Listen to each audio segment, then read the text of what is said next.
Shalom. Halo. Tuhan sudah ada tempatnya, amin. Kita siapkan hati kita.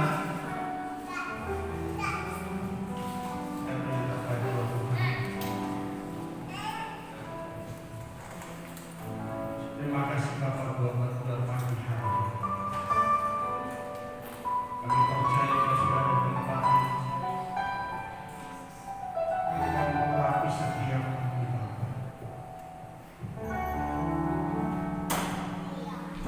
Berikan hati kami kepada-Mu, seluruhnya kepada-Mu ya Allah.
Engkau sembahkan dalam nama Tuhan Yesus. Haleluya.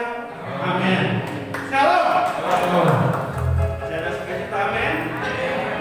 Kita tetap ikuti ya prosedur dari pada kesehatan dan tetap pakai masker, Bapak Ibu.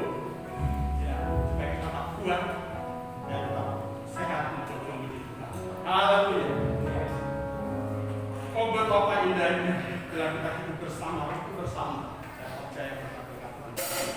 Haleluya.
Tibalah saatnya bagi kami untuk kami mempersiapkan diri mendengar setiap firman Allah.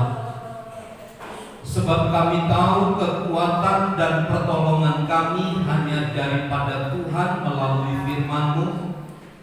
Itu sebabnya berikanlah kepada kami hati untuk mengasihi Engkau, sehingga setiap firman Allah yang sampai kepada kami menambahkan kepada kami kekuatan untuk tetap kami berharap, bersandar dan percaya kepada Tuhan di dalam dan di tengah-tengah situasi yang tidak memungkinkan bagi kami. Pekerjaan Roh-Mu kami luaskan nyata di tengah-tengah kami, dan segala penguasa yang bukan dari Tuhan kami patahkan dalam nama Yesus. Pakailah hamba-Mu untuk menyampaikan kebenaran ini, sehingga sesuai dengan maksud dan tujuan Tuhan bagi kami. Kami siap diberkati oleh-Nya di dalam nama Yesus. Setiap kita yang percaya bersama katakan amin.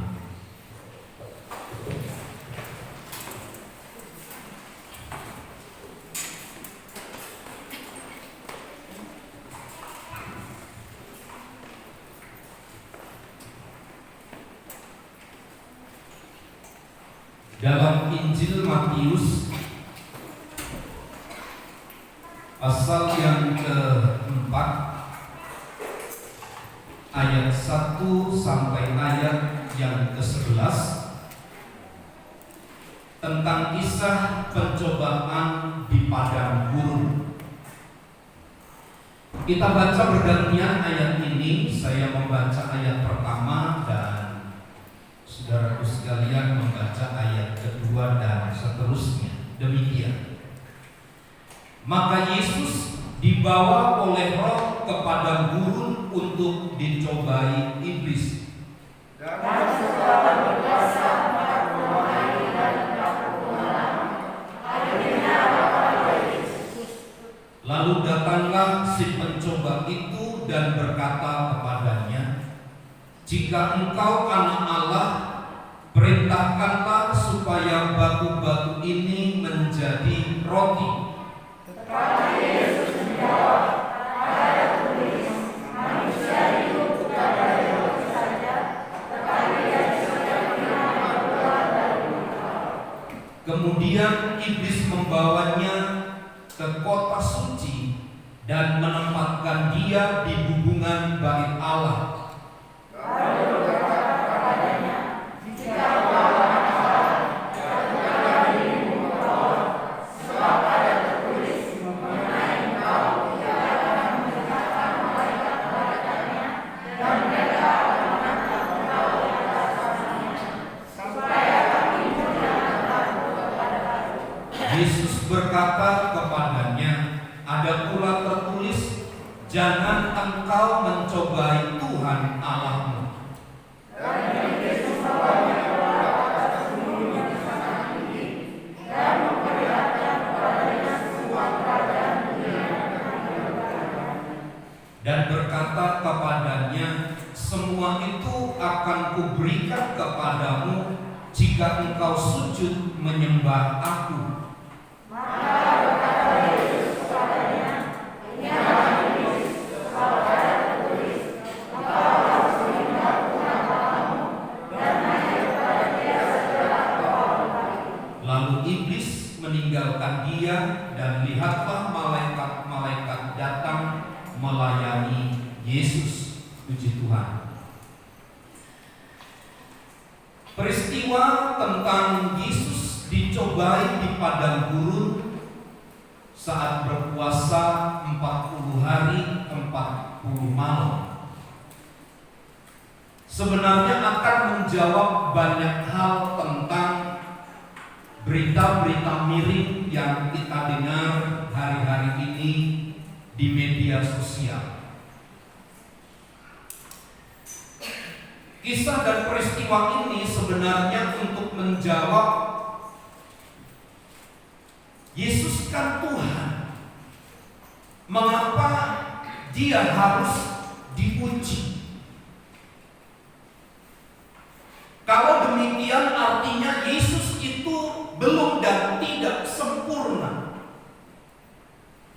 Sebab yang diuji itu adalah kemudian untuk memasuki tingkat sebuah kehidupan yang lebih baik. Pertanyaan-pertanyaan ini muncul. Dan biasanya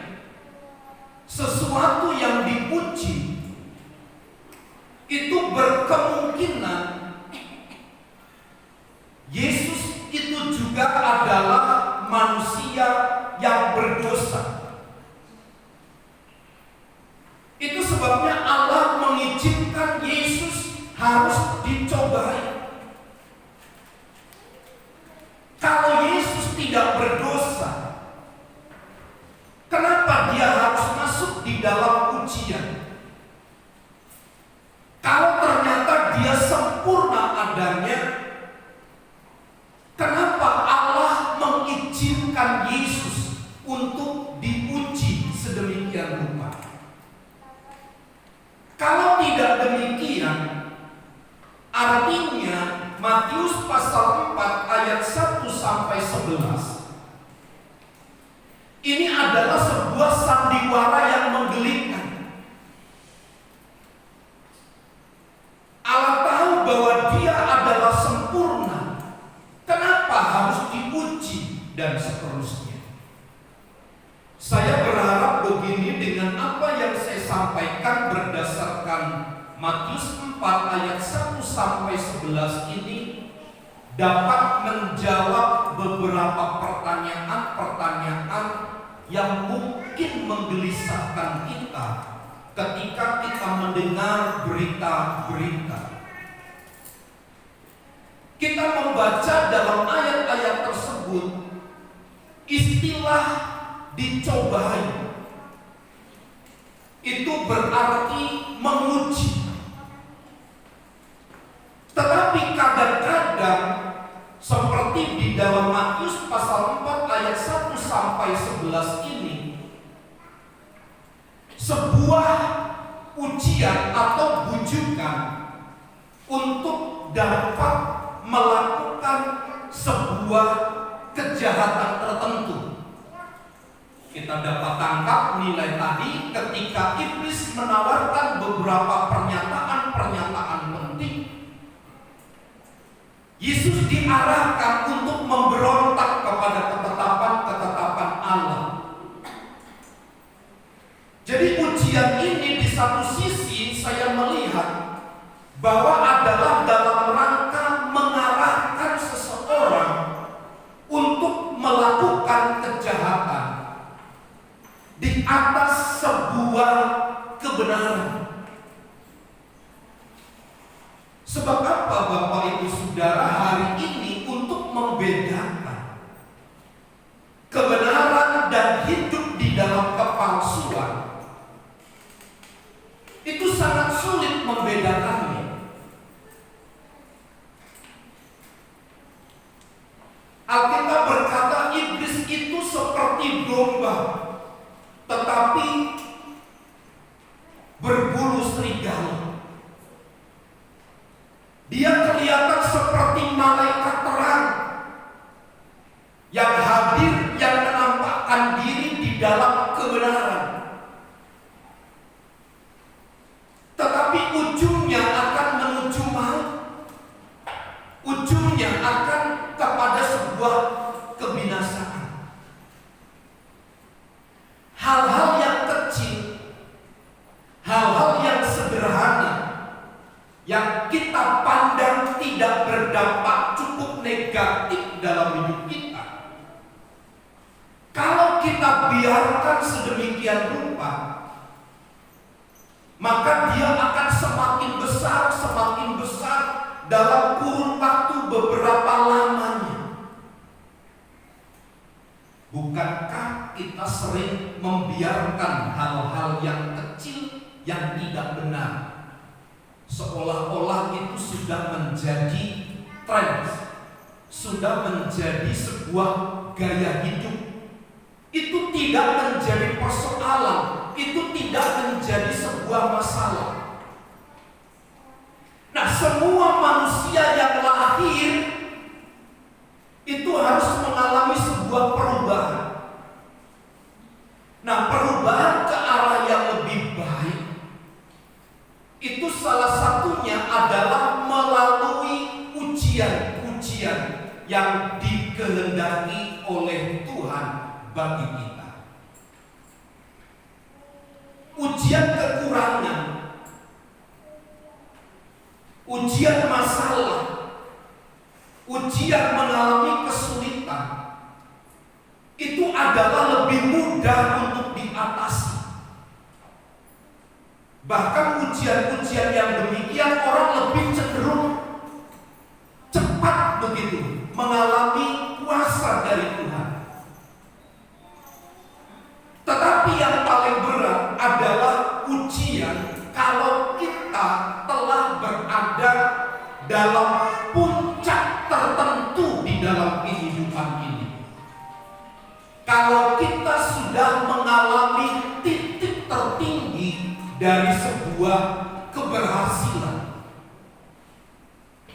orang akan mudah jatuh, orang akan mudah terlena ketika ada pada posisi itu.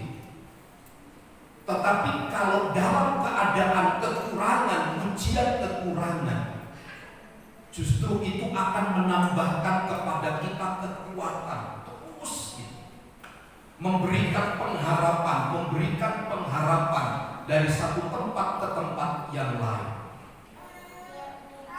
Nah, saya kembali kepada Matius pasal yang keempat ini. Ujian ini sebenarnya diarahkan kepada Yesus sebagai manusia yang 100% itu. Tetapi di dalam menyelesaikan, menghadapi semua kesulitan-kesulitan dalam ujian itu, Yesus tidak berdiri sebagai Allah yang 100%. Makna rohaninya adalah begini: kita sebagai manusia diuji dalam kemanusiaan kita. Janganlah lalu kita berharap begini, bahwa Tuhan yang menyelesaikan bagi kita terhadap ujian-ujian itu. Kalau yang diuji adalah kemanusiaan kita, sebagaimana Yesus menyelesaikan semua bukan dengan kealahannya, tetapi karena kemanusiaannya itu yang menyelesaikan. Tingkat kualitas seseorang dapat dilihat ketika dia sedang diuji dan dia menghadapi masalah itu dengan baik.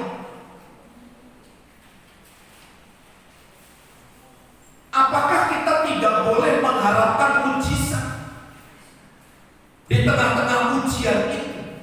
Seolah-olah kita berdiam diri, lalu begitu lalu dari hidup kita ujian itu. Saya kira Tuhan tidak akan pernah berdiri dalam posisi itu. Justru kadang-kadang Tuhan membiarkan kita untuk masuk di dalam kenyataan itu, untuk masuk di dalam keadaan yang lebih sulit terus gitu. Tetapi sebagaimana seorang ayah mengajari anaknya naik sepeda, dia melepaskan anaknya, tetapi di dalam jarak tertentu orang tuanya akan memperhatikan terus, akan diperhatikan terus.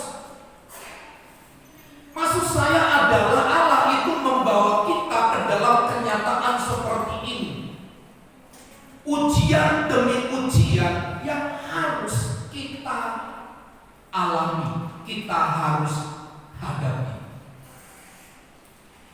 Pribadi Yesus sebagai manusia, dia tidak berdosa seperti minggu lalu saya katakan. Lalu apakah kadar ujian itu berkurang kalau Yesus tidak berdosa? Kalau Yesus itu adalah Allah juga. Sekalipun Yesus manusia dan dia Allah, tidak akan pernah berkekurangan kekuatan daripada masalah itu. Artinya Bapak Ibu Saudara, Allah itu mengerti, Allah itu tahu seberapa besar sebenarnya kekuatan kita untuk dapat menanggung. Seperti pernyataan Paulus, pencobaan-pencobaan yang kamu alami itu adalah pencobaan yang biasa, yang tidak melebihi kekuatanmu. Artinya dalam satu porsi tertentu Tuhan memberikan itu kepada kita, dan dalam porsi itulah kita bisa bertumbuh dengan baik. Sekali lagi, meskipun Yesus demikian tidak berkurang kadar daripada kesulitannya, tetapi sesuai dengan kehendak Tuhan hal itu terjadi. Nah, iblis sebagai si pencoba yang muncul pada ayat pertama itu, di dalam bahasa Yunani dipakai kata diabolos, tetapi di dalam bahasa Ibrani dia dipakai kata Satan. Nama itu berarti pemfitnah. Dia adalah penuduh. Dia adalah pendakwa. Sehingga Bapak Ibu Saudara, yang acap kali kita alami adalah iblis menuduh kita bahwa kita tidak layak, kita tidak bisa, kita tidak berkenan. Tujuannya adalah dengan itu kita menjauh dari Tuhan.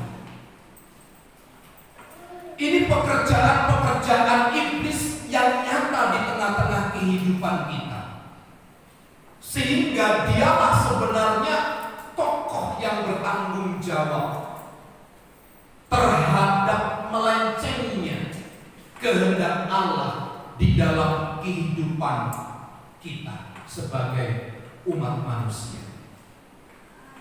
Nah, saya masuk ke dalam beberapa hal yang saya ingin sampaikan sebagai bahan pendukung untuk kita dapat memahami dan menjawab pertanyaan-pertanyaan seperti apa yang sudah saya sampaikan terhadap apa yang kita mengerti di dalam dunia hari-hari ini.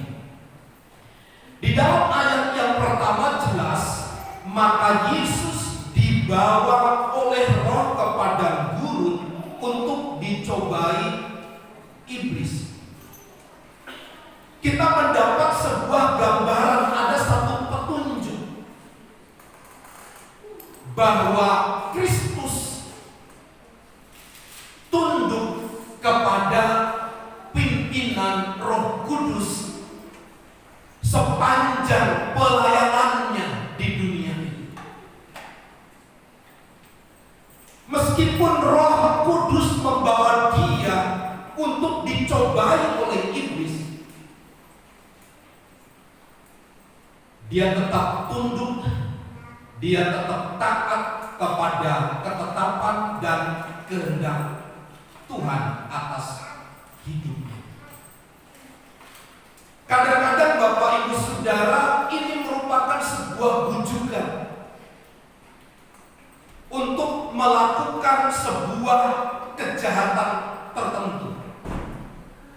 Namun kalau kita belajar dari ayat-ayat yang kita baca tadi, Yesus menghadapi semua ujian itu dengan baik. Yesus menghadapi semuanya itu karena dia mengerti bahwa kehendak Tuhan, kehendak Bapaknya itu menjadi lebih utama ketimbang pribadinya sendiri. Nilai ini Bapak Ibu Saudara yang harusnya menjadi pembangunan bagi tubuh kita ini. Untuk kehendak Tuhan, kita harus berkata ya dan siap. Untuk kehendak Tuhan, kita harus tunduk sepenuhnya. Sebab menurut saya, kepatuhan terhadap kehendak Allah ini menjadi satu-satunya kenapa Yesus harus mengikuti atau masuk di dalam pencobaan oleh iblis itu atau dikunci oleh iblis ini. Artinya memang orang-orang yang percaya kepada Kristus harus mengambil sebuah teladan ini untuk kehendak Tuhan. Kita harus tetap patuh apapun itu, meskipun di depan beresiko besar, meskipun ada resiko yang berat yang harus kita tanggung, tetapi untuk kehendak dan rencana Allah harus tetap dilaksanakan. Saya masuk kepada beberapa pencobaan. Saya harap dalam waktu 10 menit saya sampai kepada apa yang saya ingin sampaikan kepada kita semua, menjadi intisari dari apa yang saya ingin sampaikan. Di dalam ayat yang ketiga dan dalam ayat yang keempat itu adalah pencobaan atau ujian pertama. Jika engkau anak Allah, perintahkanlah supaya batu-batu ini menjadi roti. Makanan itu tidaklah merupakan sebuah dosa untuk dimakan atau untuk mengadakannya. Tetapi yang menjadi persoalan di dalam ayat ini adalah untuk mencukupi kebutuhan dalam rasa lapar itu atas perintah iblis untuk mengubah batu menjadi roti. Itu sesuatu yang tidak salah. Tetapi yang salah adalah karena melakukan itu berdasarkan perintah dari iblis.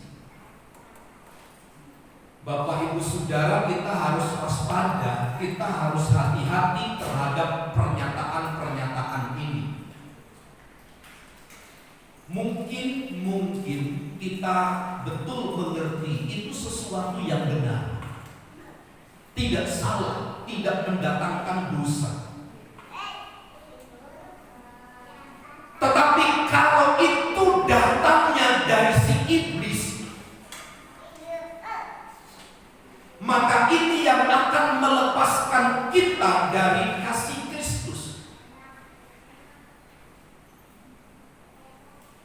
Artinya dalam ayat 3 dan ayat yang keempat ini adalah mencari kehidupan, mencari makanan yang lepas dari kendali Allah.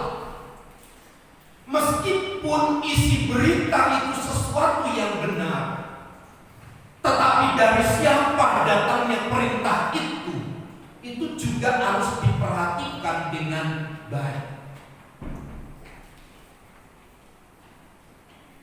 Iblis adalah sang pendakwa, sang pemfitnah, sang penuduh.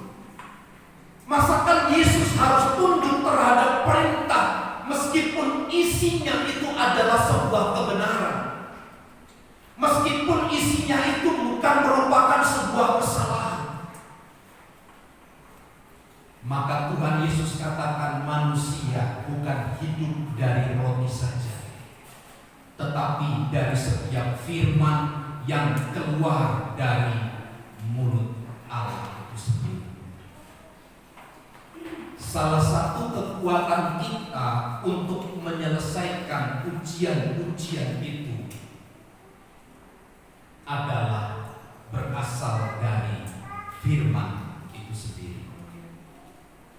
Pada waktu Bapak Ibu menghadapi tantangan kesulitan, perkatakanlah firman. Perkatakanlah firman.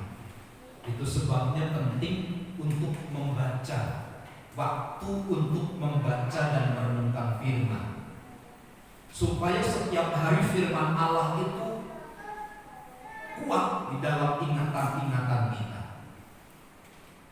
Saya setiap pagi bersama dengan keluarga minimal membaca 3 sampai 4 atau 5 pasal setiap pagi. Setiap pagi harus membaca begitu. Untuk apa? Supaya kita punya kekuatan gitu, untuk menghadapi segala sesuatu yang Tuhan izinkan terjadi bagi kita.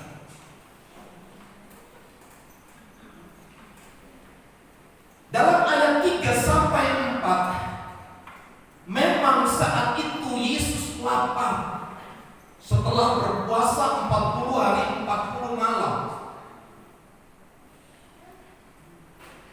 Tetapi untuk pernyataan iblis itu, Yesus tegaskan, manusia bukan hidup dari roti saja. Sebab Bapak Ibu Saudara, kalau orang sudah lapar dalam batas-batas tertentu, kalau saya lapar ya, biasanya keluar keringat dingin, lalu lemas. Dulu waktu muda tidak, mau nggak makan berapa hari juga nggak masalah. Beda kalau memang niatnya puasa ya, beda. Tapi kalau biasanya waktunya makan tidak makan, keluar keringat dingin lalu lemas badan. Nah biasanya apa yang ada di depan meja, sikat itu. Mau apapun bentuknya, sikat itu. Maksud saya begini Bapak Ibu Saudara, untuk sesuatu yang lapar, orang biasa mengambil segala cara untuk menghilangkan rasa dahaga lapar itu. Tapi Tuhan Yesus katakan begini, manusia bukan hidup dari roti saja, tetapi juga dari setiap firman yang keluar dari mulut Allah. Artinya ada satu bagian dalam hidup kita yang harus dikenyangkan dari rasa lapar dan haus, itu adalah kehidupan rohani kita. Kalau untuk makan dan minum kita berusaha sedemikian rupa, bagaimana untuk kebutuhan yang esensi, yaitu kebutuhan rohani kita? Kadang-kadang tidak sebanding Bapak Ibu Saudara antara makanan secara jasmani dengan makanan kebutuhan secara rohani. Kalau kita mau bandingkan, lebih banyak makanan-makanan jasmani yang kita konsumsi dari makanan-makanan yang seharusnya sebagai pembangunan tubuh rohani yang tidak akan pernah berakhir itu, yang kita akan bawa di dalam kekekalan itu. Untuk hal-hal materi kita lebih bekerja lebih intens, betul, tidak salah. Tapi ada satu bagian yang tidak boleh kita abaikan, tubuh rohani itu. Sebab Yesus katakan manusia tidak hidup dari roti saja, tetapi juga dari setiap firman yang keluar dari mulut Allah.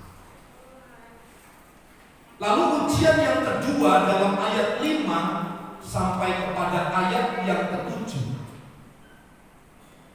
iblis memperlihatkan semua kerajaan dunia kepada Kristus. Semua itu akan diberikan.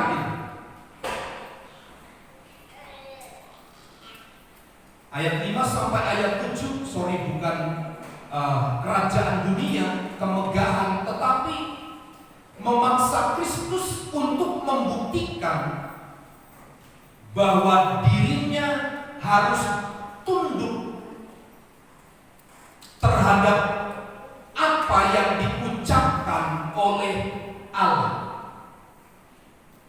Pernyataan ada kata dalam ayat 5 sampai ayat 7 itu ada tertulis, ada pula tertulis bahwa iblis sedang memakai hal-hal seperti ini. Memang Yesus itu adalah anak Allah. Dia bisa saja menjatuhkan dirinya, lalu ada malaikat yang menatang hidupnya sehingga tidak jatuh. Dan itu tidak salah.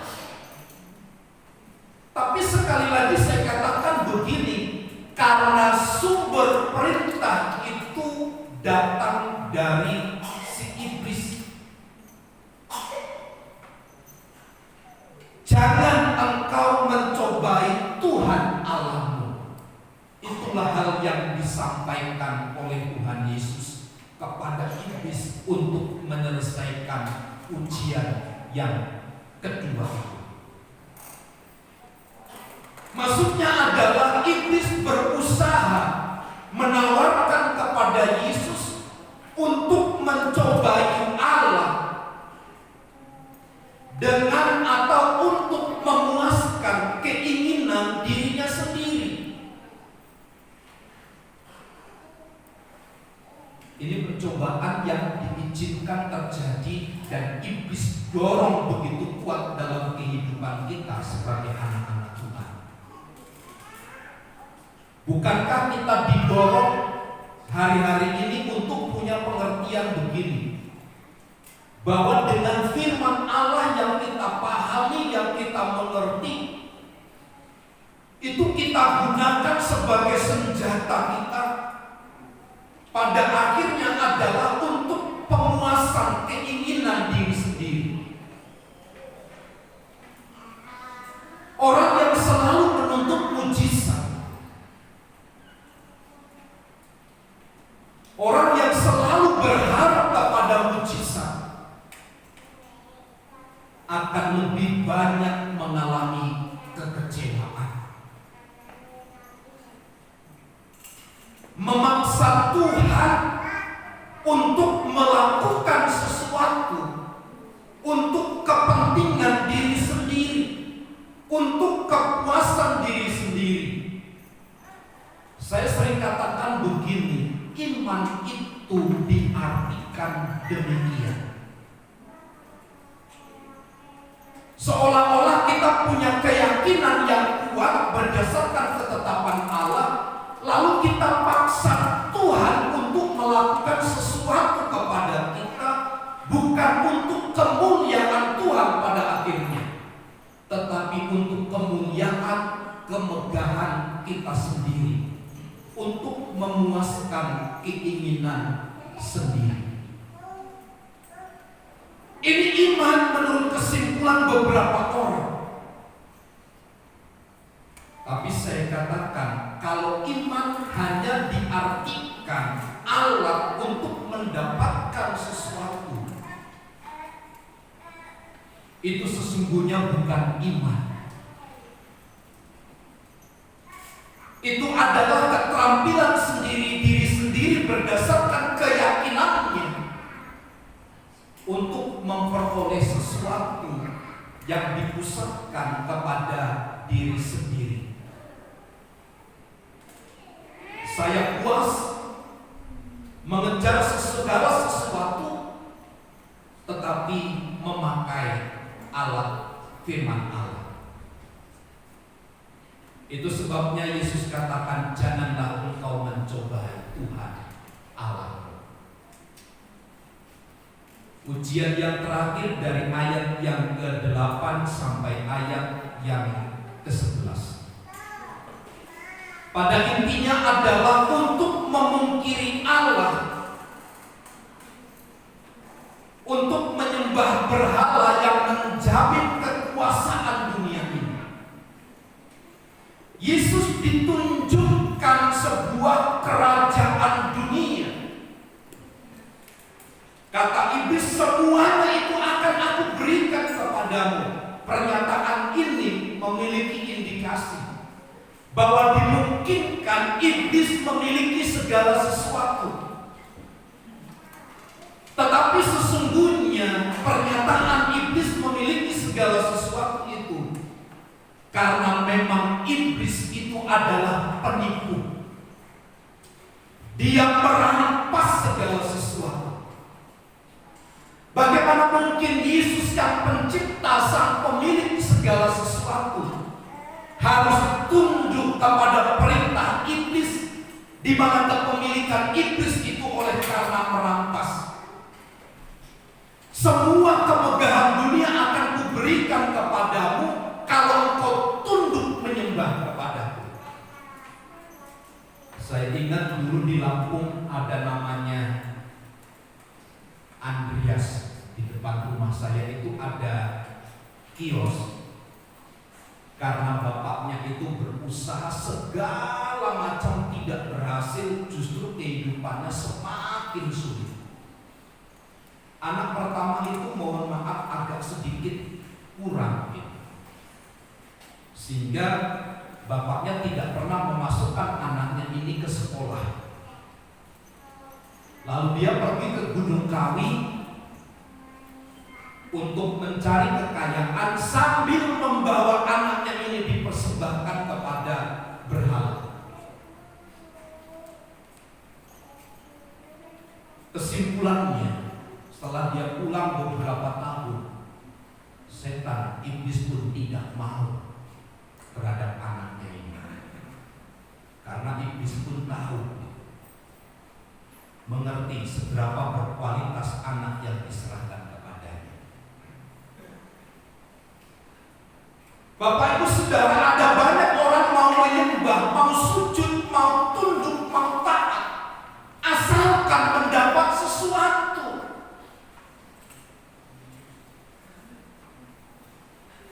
Gunung Kawi, orang rela.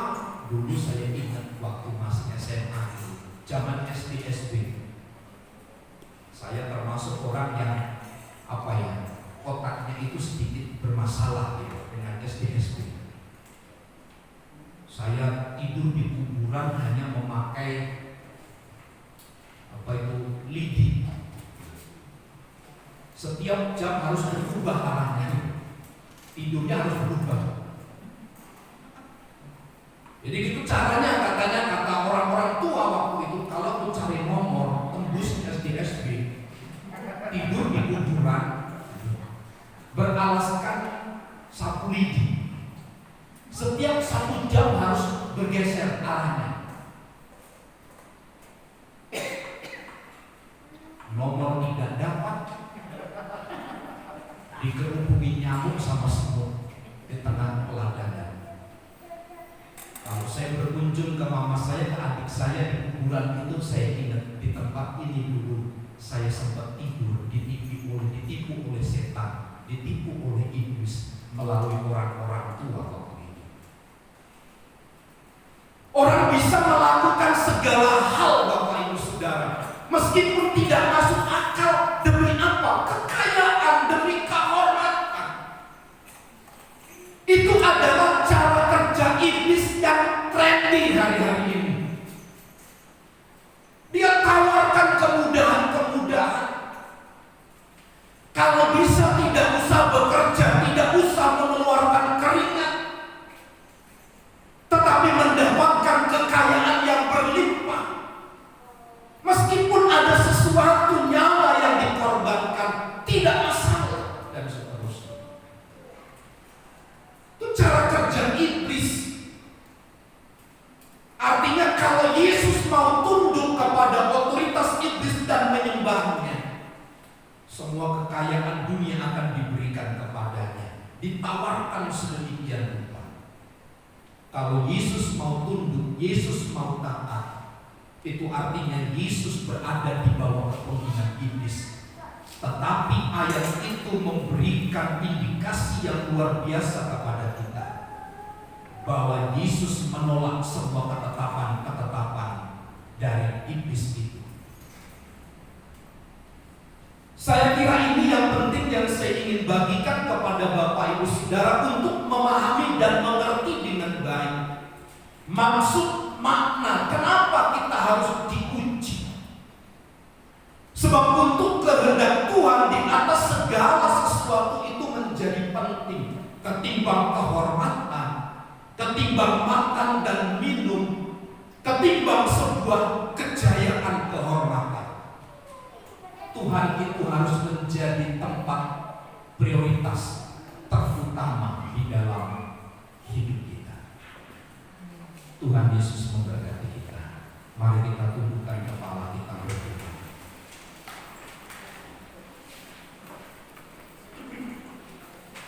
Kami bersyukur buat pagi hari ini Tuhan. Kami telah mendengar beberapa hal penting dari pemberitaan firman ini. Biarlah kiranya untuk kehendak Tuhan kami harus menurut, kami harus tunduk. Dan kami katakan tidak untuk segala ketetapan dan peraturan daripada si iblis yang berusaha mendakwa, menipu, memfitnah kami. Kalau sekiranya sampai kepada hari ini dakwaan iblis terus ada dalam hidup kami, hari ini hamba-Mu berdoa, kami patahkan dalam nama Yesus. Tuhan membebaskan kami dari segala intimidasi yang iblis tawarkan bagi kami. Kami akan terus bergairah, kami akan terus bersemangat untuk tetap terus hidup di dalam ketetapan-ketetapan Tuhan. Sebab itu menjadi prioritas utama kami di dalam Engkau. Mengingat kesukaran, mengingat kesulitan hari-hari ini, biarlah kami tetap fokus kepada Tuhan, dan Tuhan yang tetap ditinggikan, dimuliakan di dalam seluruh hidup kami. Kiranya kebenaran-Mu itu menambahkan kekuatan bagi kami untuk semakin kami berharap di dalam Engkau. Di dalam dan demi nama Tuhan Yesus kami berdoa. Amin.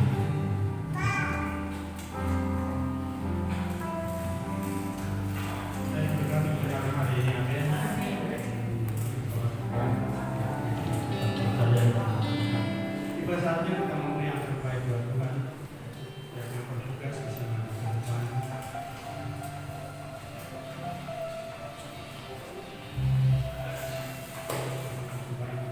Siapkan segala pujian dan syukur kami kepada Tuhan. Semoga kami memberi yang terbaik dalam program kita. Setiap tangan kami yang memberi, apapun yang kerjakan berhasil karena bersama dengan Tuhan. Terima kasih. Kami memberi dengan sukacita di dalam nama Tuhan Yesus kami berdoa. Amin. Sungguh kebanggaan Bapa. Haleluya.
selamat ulang tahun untuk anak Eudora Z, anak Bapak Jekianto, tanggal 18 Januari. Kemudian diucapkan selamat ulang tahun kepada Bapak Silalahi yang tepat hari ini 24 Januari. Tuhan Yesus memberkati.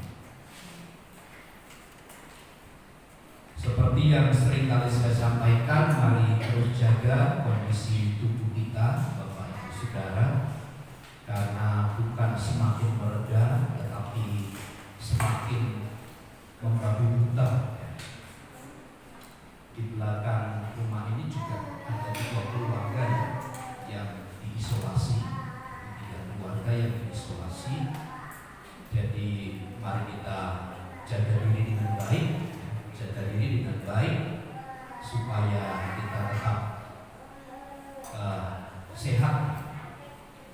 Jadi kalau minum gula dari mana-mana saya selalu siapkan semprotan di depan. Jadi saya semprot semua badannya langsung ke kamar mandi. Jadi tidak ke kamar, punya langsung lewat harus kamar mandi. Dari manapun mau berapa kali keluar rumah harus disemprot. Paling tidak itu menjaga, bukan fobia. Lebih baik menjaga ya daripada mengobati. Saya kira itu hikmat dari Tuhan yang harus kita terus terapkan di dalam kehidupan kita sehari-hari ya.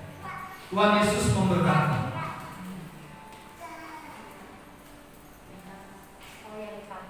Oh iya, bagi Bapak Ibu Saudara yang akan membayar nikah,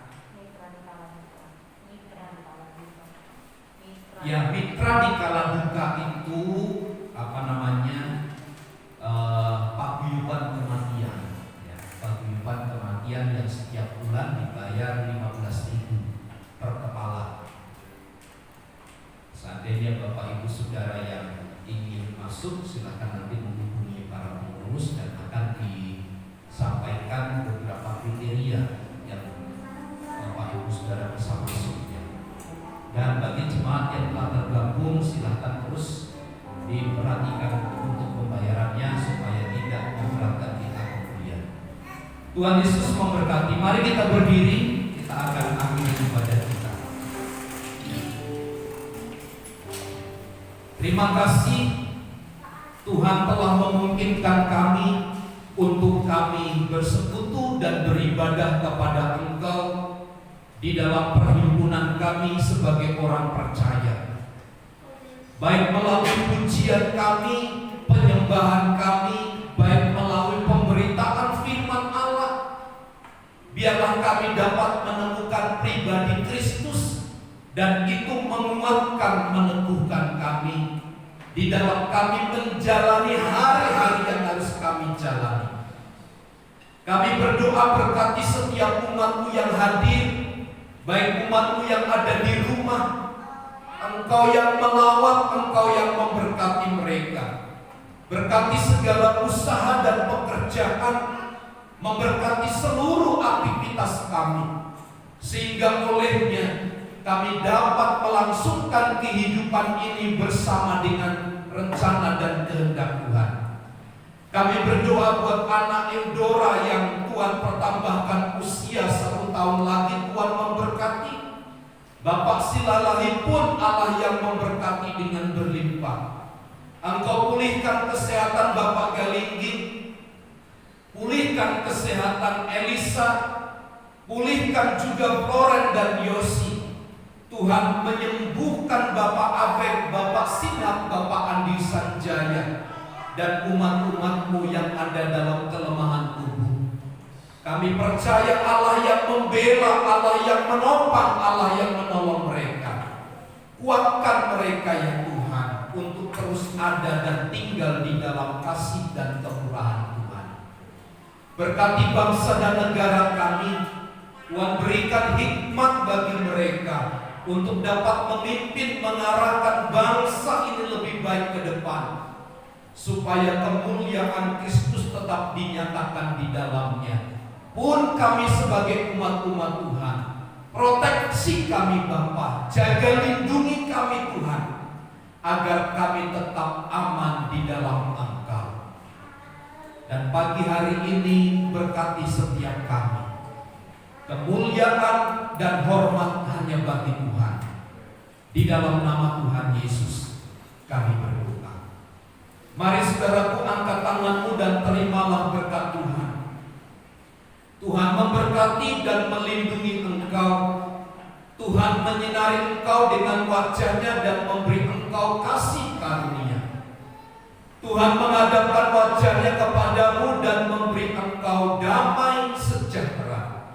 Kiranya kasih karunia Tuhan Yesus Kristus dan kasih Allah serta persekutuan Roh Kudus menyertai kita sekalian saat ini dan sampai selama-lamanya. Kami terima segala berkat Tuhan di dalam nama Tuhan Yesus Kristus. Kita semua yang percaya dan diberkati bersama katakan amin. Bapa